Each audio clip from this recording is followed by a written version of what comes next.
Bueno, vamos empezando. Buenas noches con todos. Vamos a iniciar con la exposición.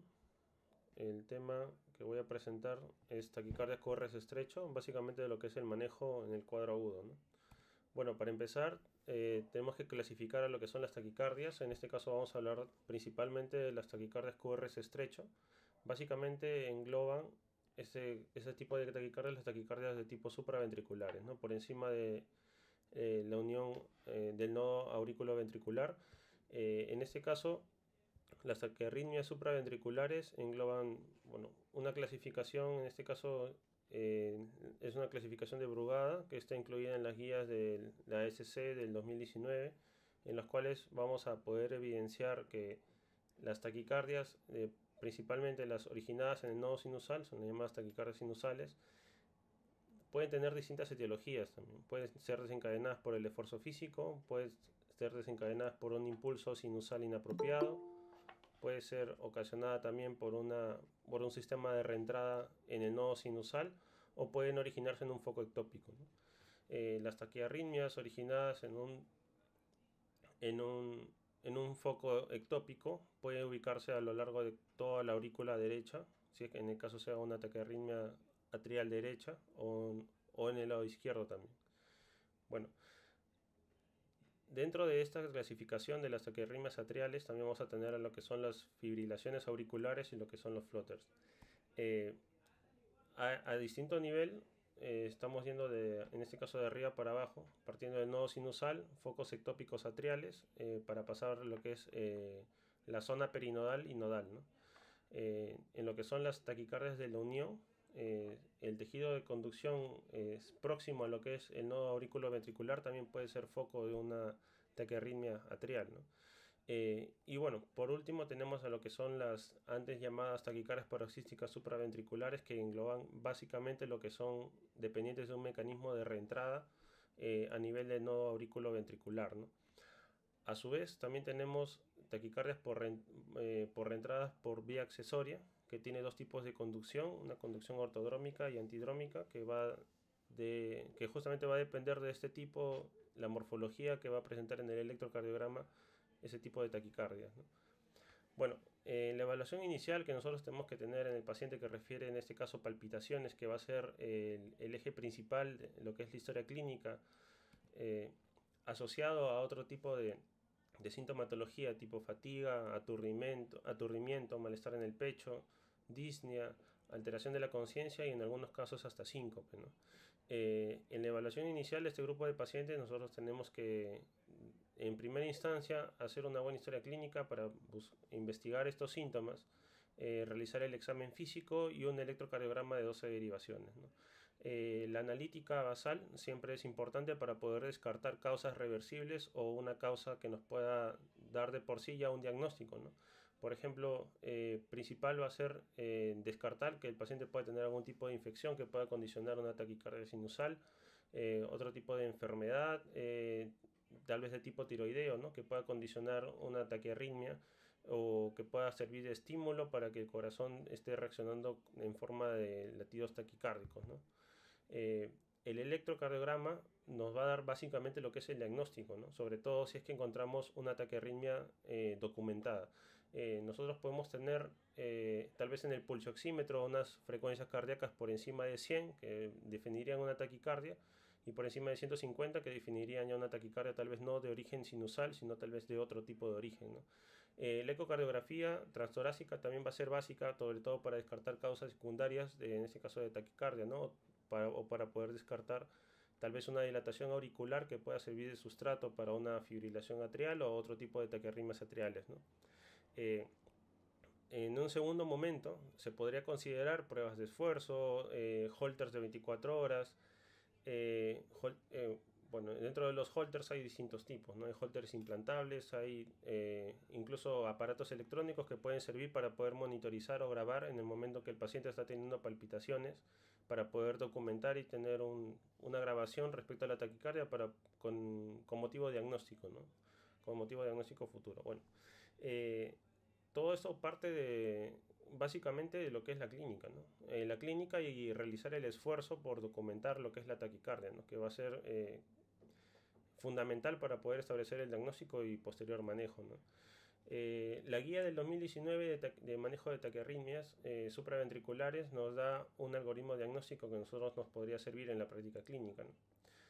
Al tener un EKG de 12 derivaciones, nosotros vamos a definir un QRS estrecho definido por una duración menor o igual a 120 milisegundos, que de forma práctica vendría a ser menor o igual a 3 cuadraditos, ¿no? 3 cuadraditos pequeños del electrocardiograma. Si el complejo QRS dura menos de 3 cuadraditos en el electrocardiograma, estaríamos hablando de una taquicardia QRS estrecho, ¿no? Para definir taquicardia, frecuencia cardíaca más de 100, QRS estrecho, menos de 3 cuadraditos en el electrocardiograma, ¿no? El siguiente paso es definir la regularidad de esta taquicardia, ¿no? Entonces, entre onda R y onda R, nosotros vamos a poder medir la distancia y ver de forma sencilla si esta taquiarritmia tiene una regularidad notoria o es claramente irregular, ¿no? Entonces, una vez que definimos que esta taquicardia es regular, nosotros nos vamos a preguntar por la visibilidad de las ondas P, ¿no? Si nosotros vemos ondas P, nosotros estamos hablando de una actividad atrial, la onda P por sí sola. Después nos preguntaremos si esta onda P va traducida o es seguida de un complejo QRS y de qué forma conduce de forma anterógrada o retrógrada, y vamos a poder analizar más por el lado de las ondas P, ¿no? Sin embargo, si nosotros tenemos una taquiarritmia QRS estrecho que es irregular, nosotros vamos a pensar de primera intención en que se podría tratar de un flúter auricular o de una fibrilación auricular. Podría tratarse de una taquiarritmia atrial focal, o cuando nosotros hablamos de taquiarritmia atrial focal, hablamos que el foco, en este caso de la taquicardia, está en la aurícula, ¿sí? Pero no está en el nodo sinusal, sino está en otro lado del tejido de conducción, en este caso que puede tener sustrato en una aurícula dilatada, ¿no? Y desde ahí conduce a través del nodo AB, es por eso que hace que el QRS esté estrecho, y conduce a través de las vías de las de His, ¿no? Puede haber flúter auriculares de conducción variable que puede generar irregularidad en los QRS, ¿no? Nosotros por concepto, tal vez de pregrado, nosotros manejamos que el flúter auricular es por definición regular, ¿no? Sin embargo, esto no se cumple al 100% porque hay flúters que pueden conducir 3 a 1, 4 a 1, 2 a 1 y tener una conducción variable de latido a latido. Y por esto puede presentarse como una irregularidad en los QRS, ¿no? La taquicardia atrial multifocal también se presenta como una taquiarritmia irregular. ¿Por qué? Porque ya son distintos focos que van a distinta distancia del nodo auriculoventricular, que es por donde van a conducir el impulso hacia los ventrículos, y es por eso que los PRs van a ser de diferente tamaño. Al tener los PRs de distinto tamaño, también los RR van a ser irregulares. Entonces la taquicardia atrial multifocal también va a presentarse con irregularidad, en este caso del RR, ¿no? Entonces, una vez que evaluamos la presencia de que en este caso vemos que el trazado tiene una onda P, nos vamos a preguntar si el ritmo atrial es más rápido que el ventricular y viceversa, ¿no? Hablaremos y nos vamos a centrar tal vez en la charla en el 80% de estas taquiarritmias supraventriculares, que son las taquiarritmias reentrantes del nodo AB, que son las antes llamadas taquicardias paroxísticas supraventricular, ¿no? Más frecuente en mujeres jóvenes, de inicio y fin súbito, asociado más que nada a palpitaciones y que se presentan a temprana edad, ¿no? Esas son características generales, ¿no? Entonces, en ese tipo de taquiarritmia, la conducción siempre es 1-1. ¿Qué quiere decir eso?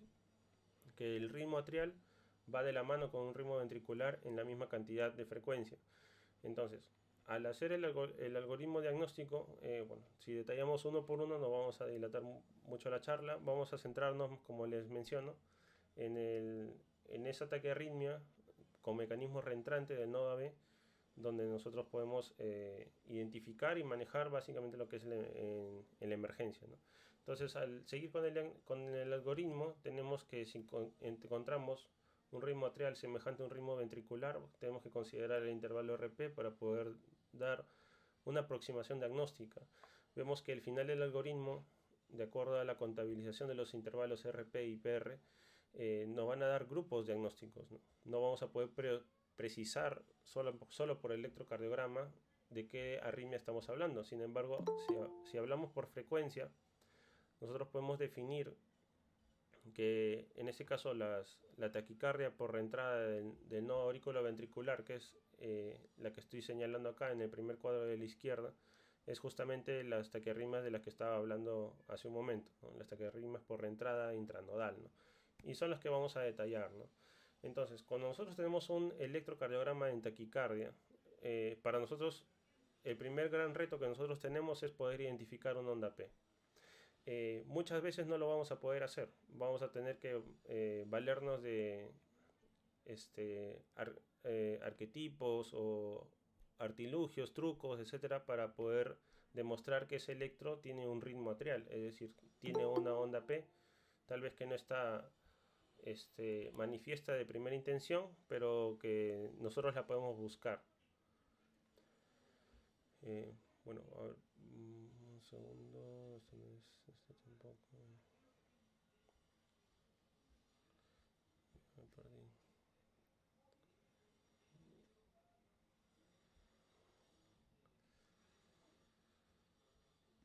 Muy bien. Muy bien, entonces nosotros al hablar de que tenemos que identificar en un primer momento las ondas P, vamos a tener que uno de los métodos que nosotros utilizamos es justamente a realizar derivaciones especiales, ¿no? Una derivación especial que nosotros tenemos que realizar para buscar la onda P es las derivaciones de Lewis, ¿no? Entonces en las derivaciones de Lewis nosotros cogemos lo que es la derivación de brazo derecho, lo colocamos en el segundo espacio intercostal derecho, eh, con la línea paraesternal derecha, y la derivación de brazo izquierdo la colocamos en el cuarto espacio intercostal derecho con la línea paraesternal derecha. Entonces, al realizar esta posición y fijarnos en lo que vendría a ser la derivación de 1, la derivación de 1 está formada por brazo derecho y brazo izquierdo. Y justamente esas derivaciones son las que nos vamos a colocar acá en el segundo espacio intercostal derecho y el cuarto. Entonces, al realizar el vector o tratar de reproducir un vector que se desplace de brazo derecho a brazo izquierdo, vamos a tener un vector prácticamente, en este caso, vertical, ¿no? Entonces, tratando de simular la posición del corazón, la posición del corazón sería más o menos la que estoy señalando en la pantalla. El ritmo sinusal, o por lo menos la aurícula derecha, estaría ubicada básicamente por esta zona, y al dar el impulso hacia los ventrículos va a ser de arriba hacia abajo en ese sentido. Las derivaciones de Lewis lo que hacen es tratar de reproducir un vector que se asemeje bastante a la despolarización, en este caso auricular, ¿no? Y al tener un vector que va justamente en la dirección de que debería ir la onda P, la va a dibujar de una mejor forma, ¿no? Entonces, en los pacientes que tienen un taquiarritmia QRS estrecho, donde no podemos identificar de primer momento una onda P, realizar las derivadas especiales de Lewis nos va a servir para poder identificarlo, ¿no? Muy bien. Entonces el mecanismo reentrante, que es el mecanismo más frecuente de estas taquiarritmias QRS estrechos, se puede manifestar de distintas formas. Pueden ser reentradas por un obstáculo anatómico, que en este caso este obstáculo va a servir de un sustrato para un circuito de reentrante. Pueden ser reentradas físicas por vías accesorias, que en este caso este esquema lo que busca es diferenciar lo que son la zona auricular con la zona ventricular, y justamente las capas fibrosas del corazón van a servir de aislante eléctrico entre las aurículas y los ventrículos, ¿no? La única porción del tejido de conducción que comunica aurículas y ventrículos son las vías del sistema de conducción, que en este caso serían fibras del nodo AB y fibras iniciales de la CGIS. Por este punto es donde debería transcurrir de forma normal lo que es el impulso eléctrico del corazón de aurículas hacia ventrículos, ¿no? Cuando haya un sustrato o una vía accesoria, que es una comunicación anormal entre aurículas y ventrículos, se pueden generar circuitos eléctricos, ¿no? de reentrada del ventrículo hacia la aurícula, ¿no?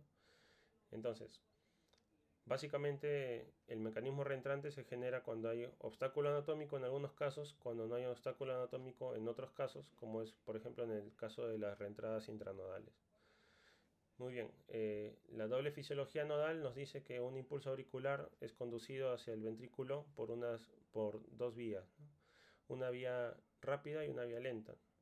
En la génesis de las taquicardias por entrada intranodal, lo que ocurre es que al haber un impulso auricular prematuro, que lo vamos a poder ver mejor en este esquema, un impulso auricular normal conduce por la vía rápida y conduce el ventrículo hacia un complejo QRS, ¿no? El impulso auricular ejemplificado como una onda P y el ventricular como un QRS. Cuando tenemos en algún momento un impulso auricular que se adelanta al ritmo normal del corazón, vamos a tener que este impulso va a coger en el periodo refractario de las vías de conducción rápida que están dibujadas como la F. Van a encontrar que estas fibras de la vía rápida están en periodo refractario, entonces solo le queda conducir por la vía lenta, ¿no? Entonces conduce por la vía lenta porque la vía rápida está en periodo refractario, conduce por la vía lenta y cuando llega ya a lo que es las primeras porciones de la CGIS, realiza el impulso hacia el ventrículo y de forma retrógrada conduce por la vía rápida, porque en el tiempo que se demora en conducir por la vía lenta, las fibras de la vía rápida ya recuperan ya salieron del periodo refractario y son nuevamente inducibles o potencialmente estimuladas, ¿no? Entonces va a haber una conducción retrógrada por las vías rápidas después de la estimulación por la vía lenta, y lo que se va a traducir en este caso es que el complejo auricular prematuro va anómalo de un foco ectópico tal vez auricular, va a dar una onda P, que en este caso va a ser una onda P negativa o de cualquier otra morfología, y lo que va a hacer es que de forma retrógrada las vías rápidas van a despolarizar nuevamente la aurícula, generando un impulso auricular retrógrado, y este impulso que viajó por las vías lentas y se condujo de forma normal por el ventrículo va a dar origen a un QRS. Entonces, por superposición de tiempos y esta onda P, en este caso dada por el impulso auricular, puede estar incluida dentro del QRS, ¿no? Puede estar tapada por el QRS o puede conducirse de forma retrógrada también. Entonces, una característica de esta taquiarritmia, que es la taquicardia por entrada intranodal, es que no vamos a ver una onda P. Podríamos no ver una onda P, o podríamos ver una onda P retrógrada, por estimulación retrógrada, ¿no? Entonces, esta taquicardia por entrada intranodal puede tener una frecuencia entre 140 a 280. Puede estar una característica base es que sea un QRS estrecho, menos de 3 cuadraditos, menos de 120. Pueden haber depresiones del segmento CT, que son trastornos de la repolarización normales en los pacientes que tienen taquicardia, sobre todo cuando tienen frecuencia muy alta. Las ondas P pueden estar enterradas en el complejo QRS, que es con lo que les había mencionado. Pueden estar invertidas, pueden ser P negativas con conducción retrógrada, es decir, después del complejo QRS, que se vería la onda P. Y bueno, son los tipos de presentación de esta taquiarritmia, ¿no? Por ejemplo, tenemos abajo, ¿no? En este ejemplo tenemos una taquiarritmia que en este caso tiene un complejo QRS con una duración menor a 3 cuadraditos, menor a 120 milisegundos. Y vemos una morfología, en este caso estamos hablando de la derivación B1. Recordaremos, ¿no?, que, por ejemplo, los pacientes que tienen un trastorno de la conducción tipo bloqueo completo de rama derecha tienen una morfología de R', ¿no? Tienen las llamadas orejas de conejo en la derivación B1, ¿no? Y un signo que nos lleva a pensar que esta taquiarritmia puede ser una taquiarritmia por entrada intranodal es justamente que tenemos una morfología de pseudo R', ¿no? No termina de ser unas orejas de conejo, pero vemos que hay una segunda onda positiva posterior al complejo QRS, ¿no?, en la derivación B1. Y vemos que en este caso este electro de la derivación B1 está en taquicardia, ¿no? Están aproximadamente 190 latidos por minuto. No vemos una onda P clara, no se ve. Vemos que acá hay una onda T, acá hay una región plana. Empieza el complejo QRS y vemos acá al final del complejo QRS una pequeña muesca, ¿no? Una elevación que podría estar en relación con una pseudo R', ¿no? En el gráfico de arriba vemos el mismo paciente con su trazado en ritmo sinusal. Vemos que acá sí se ve una onda P, hay un complejo, el intervalo PR, el complejo QRS, y acá ya no vemos la muesca que presentaba en taquicardia, ¿no? Entonces, al desaparecer esta muesca, nosotros llegamos a la conclusión de que la onda P tenía conducción retrógrada y se estaba manifestando como una pseudo R', ¿no? Vamos a ver más ejemplos por acá, ¿no? Tenemos un EKG, en este caso en taquicardia, donde vemos una muesca posterior al complejo QRS, ¿no? Que en este caso correspondería a una onda P, que cuando se resuelve la taquicardia no presenta esa muesca, ¿no? No presenta esa protrusión, eh, tanto de la derivación B1 como de la derivación B2, ¿no? Bueno, seguimos dando ejemplos. En este caso tenemos una conducción retrógrada, ¿no? Tenemos esta onda pequeña entre la onda T y el complejo QRS que estaría en relación a una onda P. Una onda P con conducción retrógrada que en el EKG en ritmo sinusal, es decir, en un ritmo normal, no se aprecia, ¿no? Esa onda no está presente. Esta onda que está presente en taquicardia no está presente en el paciente con ritmo sinusal y frecuencia normal. Esta onda P retrógrada también puede ser una onda P negativa, que se puede manifestar así, detrás del complejo QRS, acá como una muesca sobre la onda T, que cuando se resuelve la taquicardia no está presente. Ninguno de esos dos signos, ni en la T ni posterior al QRS. Muy bien, unas cuantas palabras sobre vías accesorias. Cuando la vía accesoria tiene una conducción por el haz de His de primera intención, conduce a través de las ramas tanto derecha como izquierda del haz de His y regresa a estimular de forma retrógrada a la aurícula por una vía accesoria, se le denomina ortodrómica. Cuando conduce primero por la parte por donde debería conducir, pero la reentrada se produce porque existe la vía accesoria, ¿no? Cuando la conducción a través de la vía accesoria es de aurícula hacia ventrículo, genera que el impulso ventricular primero se transmita por el tejido de conducción cercano a lo que es la vía accesoria, generando un QRS más ancho, generando una demora en la despolarización ventricular, lo que amplía la duración del QRS. Este tipo de conducción se llama antidrómica. Entonces, siendo estrictos en el tema de hoy, solo tocaría hablar sobre las taquicardias por entrada aurículo-ventricular vía accesoria tipo ortodrómica, ¿no? Que tiene una conducción primero normal por el haz de His y una reentrada por vía accesoria del ventrículo hacia la aurícula.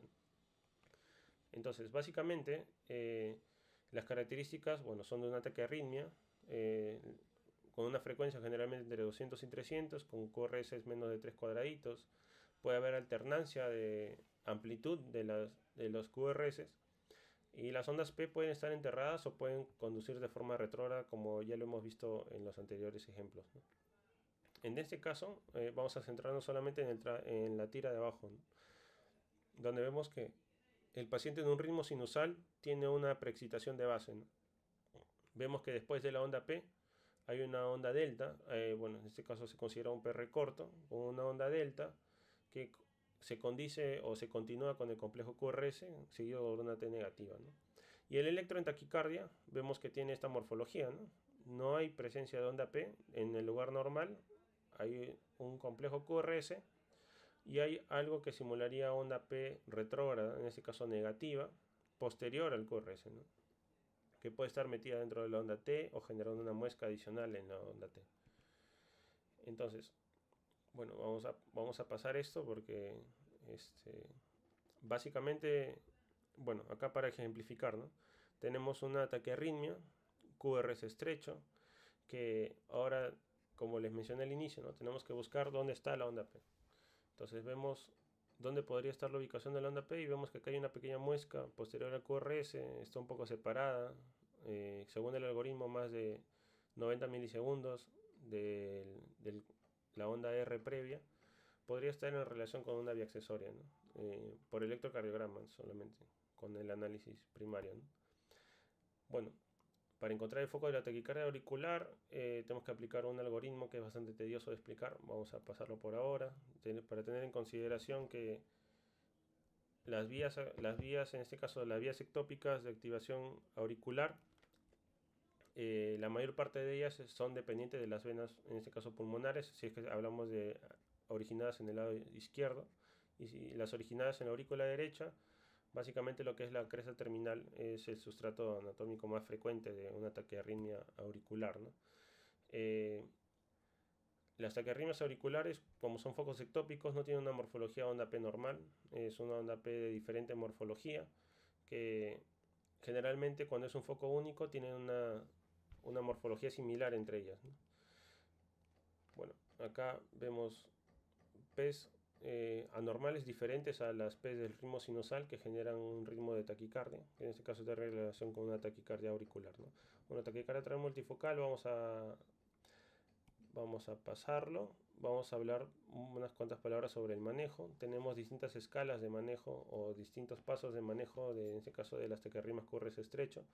El primer concepto que tenemos que llevarnos es que una taquiarritmia QRS estrecho que genera inestabilidad hemodinámica en el paciente es tributaria de una cardioversión eléctrica, para poder, como primer manejo, antes de realizar otro tipo de maniobras, ¿no?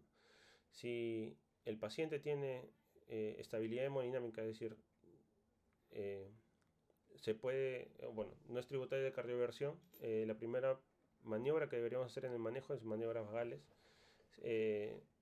de distintos tipos, vamos a detallarles en un momento. Si son inefectivas, se tiene que continuar con fármacos, en este caso tipo adenosina. Si son inefectivas, se continúa con los de segunda línea, que en este caso verapamilo, diltiazem, calcioantagonistas o beta bloqueadores, ¿no? El masaje del seno carotídeo tiene que ser unilateral, tiene que tener la cabeza en extensión, lateralizada por lo menos 5 segundos. De preferencia no hacerlo en pacientes que tengan antecedentes de SB o TIA, para que podría tener un origen aterotrombótico por una ateromatosis, en este caso carotidia. Otra maniobra vagal que se puede utilizar es la maniobra de Valsalva modificada, que en este caso es con una jeringa, insuflar 15 segundos y cambiar de posición de supino a sentado por 40 segundos, y se ha visto que es preferible, tiene una mayor tasa de éxito que una maniobra de Valsalva usual, un 43 a un 17%, ¿no? Es la tasa de éxito de esta maniobra de Valsalva modificada, ¿no? Entonces, dentro de las posibles, si es que estas maniobras vagales no tienen uso, o bueno, no son efectivas, se tiene que continuar con la administración de adenosina, ¿no?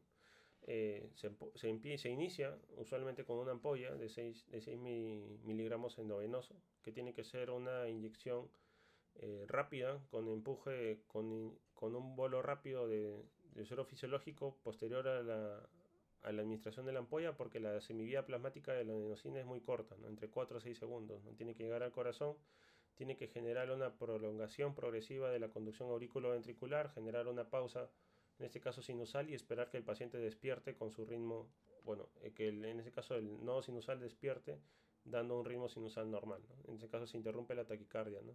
El éxito de la adenosina es aproximadamente mayor al 90%.